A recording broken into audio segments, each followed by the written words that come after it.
Chers Sénégalais du Maroc, chers Sénégalais du Maroc, maa ngi leen di nuyu di leen ziar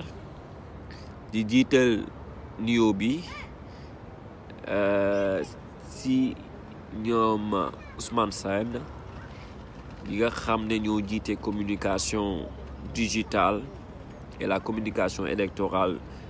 de Pastef Maroc, de surcroît la coalition Diomaye 2024 au Maroc. Ñu invité ma pour un entretien pour waxtaan ak yéen sur le processus électoral, pour waxtaan ak yéen sur la campagne électorale et aussi concernant yenn aspect yoo xam ne dafa flou si bopp nit ñi concernant élection bi ñu jëm muy jongante bu am solo ñu war a tabb njiitu réew Sénégal. damay ñëw rek déjà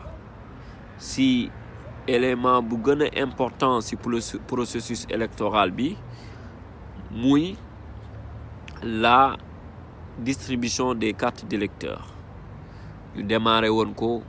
avant même le 25 février, c'était le 10 janvier dañ ko démarré woon au niveau de la diaspora. ñun ñuy nekk Maroc ñu démarré woon ko dans les consulats,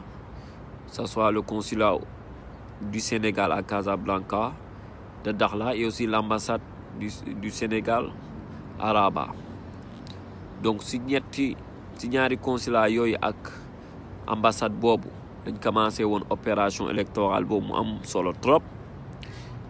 mu nekk loo xam ne lu am solo la. lu tax mu am solo mooy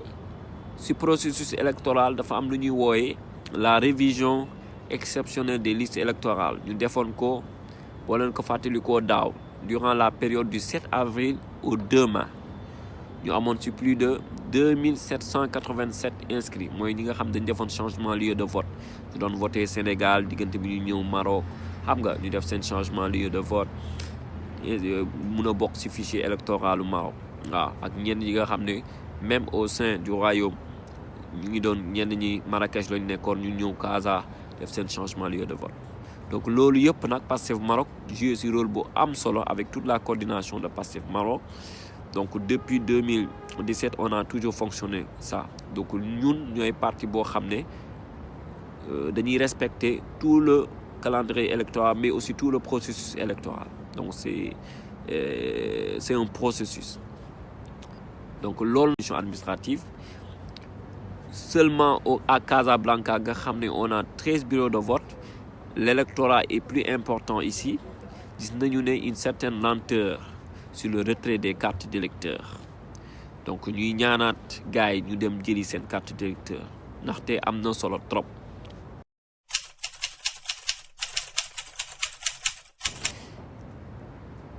léegi nag beneen aspect bi ma bëggoon wax aussi mu am solo trop moom mooy concernant l'organisation de l'élection. mu doon loo xam ne lu am solo la. dama koy faral di wax ci samay sortie médiatique ne il y a une différence entre l'élection présidentielle, les élections législatives et les élections locales. parce que l'élection présidentielle foofu dañ fay tabb njiitu réew te njiitu réew benn kese la, du ñaar du ñett. te boo leen seetloo, je parle sous le contrôle des experts en communication politique. boo leen seetloo élection présidentielle Sénégal muy ëpp engouement boo leen ko seetloo. waaw looloo tax à chaque fois ñuy ñaaxaat les citoyens sénégalais ñu dem jëli seen carte nga xam ne le jour ji dinañu mën a voter ci anam yu leer.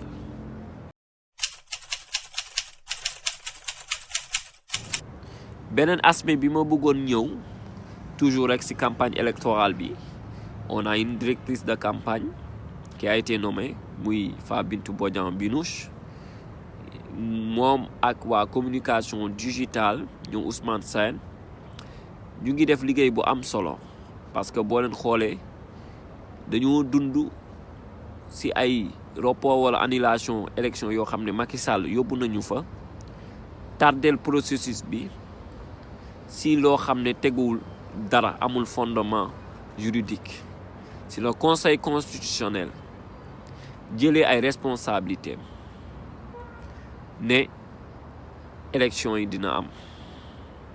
boo leen ko seetloo sax démb def naa benn communication benn message pour informer les électeurs que le jour du scrutin, le 24 mars, on va voter avec les mêmes bulletins du 25 février. Parce que tey aussi duma économiste waaye suñu réew actuellement dafa sooke si wàllum économie si wàllum infrastructure si wàllum yu bëree ndaxte fii ñu état bi une année bii nii diggante 2021 ba 2024 état dafa sooxe si yu bëri ñu topp suñu leader le président Ousmane Sonko di ko bunta xataal topp le président Diomaye topp aussi ñeneen ak ñeneen barki démb gis ngeen nu ñu def le brillant maître Ngagne Demba Touré si loo tëj ko si loo xam ne amul benn sens looloo tax nag lu may faral di wax rek le changement a sonné et c'est l'heure du changement te changement nag lu ko mën a def mooy dem jëri sa carte d'électeur voter le jour J waaye doo xaar ba jour J nga ne da ngay jëli ne élection yi dina am boo leen ko seetloo sax démb def naa benn communication benn message pour informer les électeurs que le jour du scrutin, le 24 mars, on va voter avec les mêmes bulletins du 25 février. Parce que tey aussi duma économiste waaye suñu réew actuellement dafa sooke si wàllum économie si wàllum infrastructure si wàllum yu bëree ndaxte fii ñu état bi une année bii nii diggante 2021 ba 2024 état dafa sooxe si yu bëri ñu topp suñu leader le président Ousmane Sonko di ko bunta xataal topp le président Diomaye topp aussi ñeneen ak ñeneen barki démb gis ngeen nu ñu def le brillant maître Ngagne Demba Touré si loo tëj ko si loo xam ne amul benn sens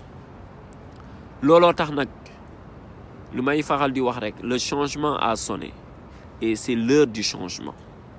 te changement nag lu ko mën a def mooy dem jëri sa carte d'électeur voter le jour J waaye doo xaar ba jour J nga ne da ngay jëli sa carte d'électeur parce que nag actuellement on a des cas d'omission c'est-à-dire ñoo xam ne dañoo dem consulat di jëli seen carte ñu ne leen seen carte ñëwagul xam nga léegi nag ki nga xam ne moom day xaar ba jour élection mu dem defloo ñu ne ko sa carte nekkul dina xaw a day waar donc moo tax ñun ñuy informer patriotes yi di leen ñaaxaat di leen ñaan ñu dem jëli seen carte d'électeur parce que dafa am solo trop. Toujours sur le volet de la campagne électorale on demande gars yi depuis le 10 ñu lancé campagne électorale que Pastef Maroc y compris tey la coalition Diomaye 2024 au Maroc suñu yeneen parti alliés yi ñëw rejoindre ñu mel ni ay Awalé Maroc ñu mel ni ñoom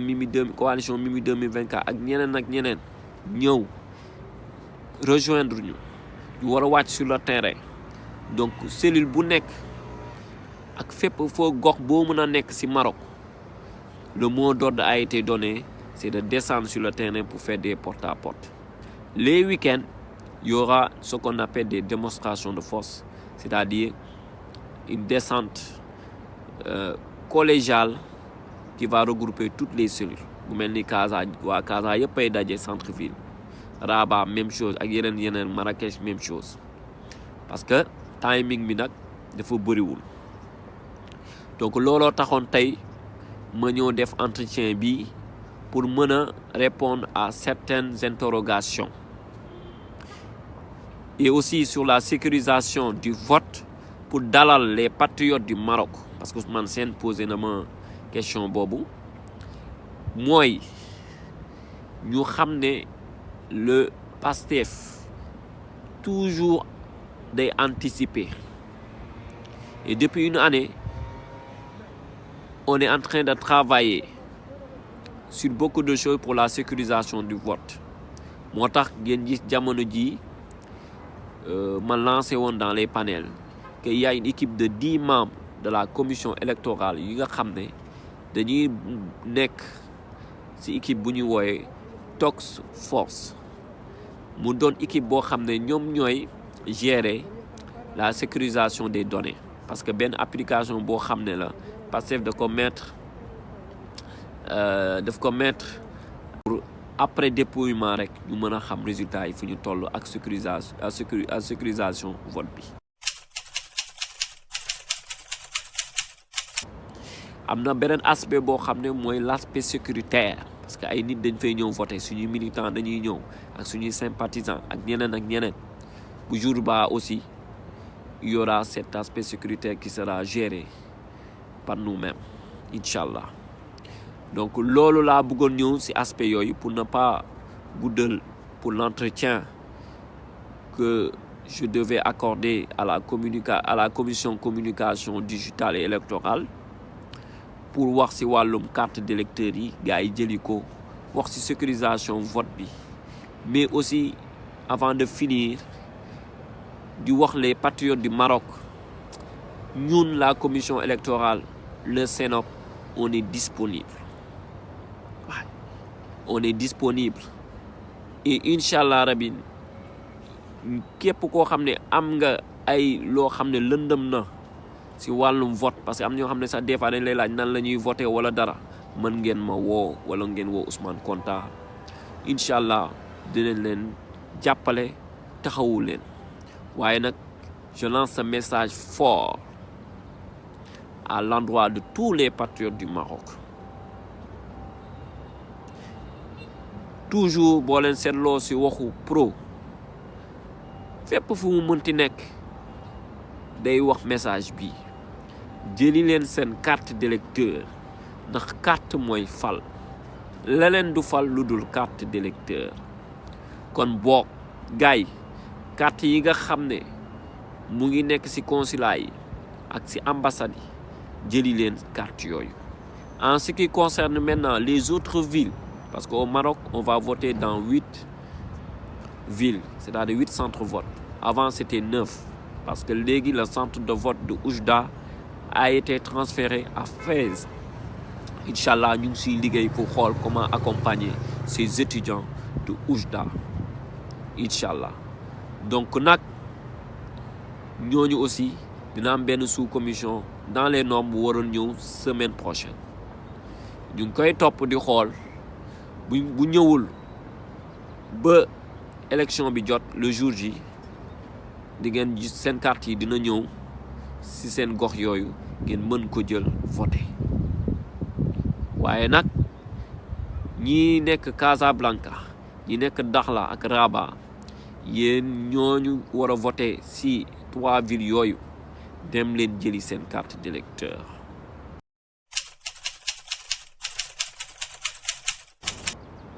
maa ngi leen di nuyu maa ngi leen di santaat du moins di leen gërëm di waxal les patriotes du Maroc nañu jàpp tëw a bàyyi ndax président Ousmane Sonko dafa jàpp tëw a bàyyi te président Ousmane Sonko waruñoo gore ak tous les détenus politiques. Le PASTEF a souffert, le PASTEF a encaissé et aujourd'hui le PASTEF a gagné le combat. Mais il reste le plus grand combat, mooy l'échéance du 24 mars. Et on doit gagner au premier tour. Di leen jaajëfal bu baax a baax patriotiquement.